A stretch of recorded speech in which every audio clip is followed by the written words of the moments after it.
Welcome to EDC's video series, EDC Founders Unplugged, Conversations with Iowa Risk Takers. Joining us today is Tom Lutz, founder of Repour, the Cedar Rapids, Iowa-based manufacturer of the innovative Repour wine saver. Thanks for joining us today, Tom. You're welcome. Can you tell us a little bit about Repour and what led you to start the business? So I've always enjoyed problem solving and consumer products and kind of where science and consumer products meet. And about 3.5 years ago, we had a newborn son. And I was resting on the couch. He was 2 weeks old. My wife was sleeping. And I started thinking I need a good problem to solve. A little nerdy, but that's kind of where the idea came from. And I think we had just thrown a half bottle of wine down the drain. And I'm a chemist by training. And I thought there must be a way of getting rid of oxygen, which oxygen is the reason wine goes bad, out of an open bottle of wine, that you can do it differently than all the techniques that are on the market. So that's kind of where the first idea came from. Great. So when did you officially launch Repour? Repour officially launched almost a year ago. We kind of did a soft launch in June of 2017. And then we did a launch kind of to the industry, also kind of a pseudo soft launch as well, but in November. So really selling, I would say, to the industry, the wine industry, if you will, for maybe 7-8 months. Great, great. So exactly what does Repour provide and to whom? So when you open a bottle of wine, you're letting oxygen and air into the wine. And if you have any wine left over at the end of the night for a restaurant, a bar, a home user, that oxygen starts to deteriorate the wine. So what Repour does is it preserves that wine for days, weeks, even months, until you're ready to come back and enjoy another glass of wine. Great, great. So tell us about any challenges you've encountered in launching the business. Yeah, probably the biggest challenge is communication to the consumer and the user, that our technology is different than a lot of gimmicks they've tried in the past that don't work. It's kind of a funny progression that happens, because most people will say, oh, what is this? It looks like a pretty little stopper.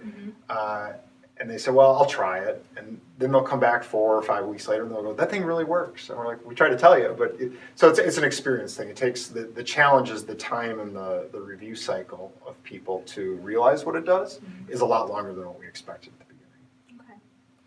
And on the flip side of that, what are the biggest milestones you've achieved so far with the business? I would say the biggest milestones are the endorsements we've been getting. The industry experts that are kind of held at the highest level of esteem in the wine community. Some of the comments, the endorsements, the support that they're providing, just because it's as effective as it is probably singularly the biggest milestone we've had. And then that's parlaying into other conversations about sales and getting product placement. But those endorsements have really meant a lot. Great, great. So what is your vision for the future of Repour? Right now, we're really focusing on the wine trade because the communication element of being so different again from other technologies. When people see it on the shelf, they just walk by and they say, oh, it's a pretty little wine stopper. They don't realize it has this wine preserving power. So we're working kind of from the top down approach, if you will. So we're working with a lot of very high-end restaurants and restaurant chains, wineries either direct to consumer or in off-premise sales, which would be they're using it as a promotional tool for themselves to sell more wine in retail. Great, great. So at what point did you connect with EDC? So I spent about a year developing the product and proving out all the technology, and the science was working with really kind of ugly prototypes. The science, I would say, is a little bit more of my strength.